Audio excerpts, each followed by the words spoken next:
રાજકોટ સિટીમાં 16, 17, 18માં દિવ્યાંગજનો માટે motorize tricycle, cerebral palsy chair, wheelchair, કાંક ઘોડી, કાનનું મશીન, ફોલ્ડિંગ સ્ટિક વગેરે સાધનોનું અસેસમેન્ટ પહેલાં કરવામાં આવશે.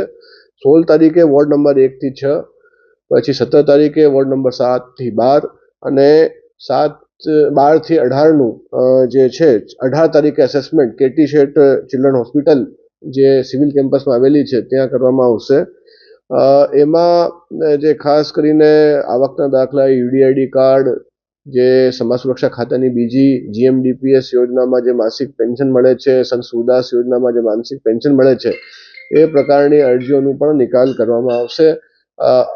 Ayushman Bharat card, medical certificate પણ કાઢી આપવામાં આવશે. રાજકોટ જિલ્લા જે છે એમાં પણ 20 તારીખે આપણે ઉપલેટા, પછી ધોરાજીમાં 21 તારીખે અને 22 તારીખે જે છે એ આપણે જેતપુરમાં એ કાર્યક્રમ યોજાશે. અત્યારે ટોટલ 12,000 જેટલા લાભાર્થીઓ નોંધાયેલા છે.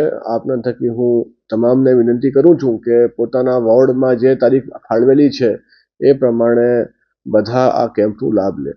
આ કેમ્પ જે તદ્દન નિઃશુલ્ક છે એ અત્યારે યોજાઈ રહ્યું છે અને અમારી કવાયત છે કે એનું કાયમી સેન્ટર PDUમાં ખુલી જાય, જેથી ભવિષ્યમાં કોઈ પણ દિવ્યાંગજન પોતાની જરૂરિયાત પ્રમાણે ત્યાંથી સાધન સહાય મેળવી શકે.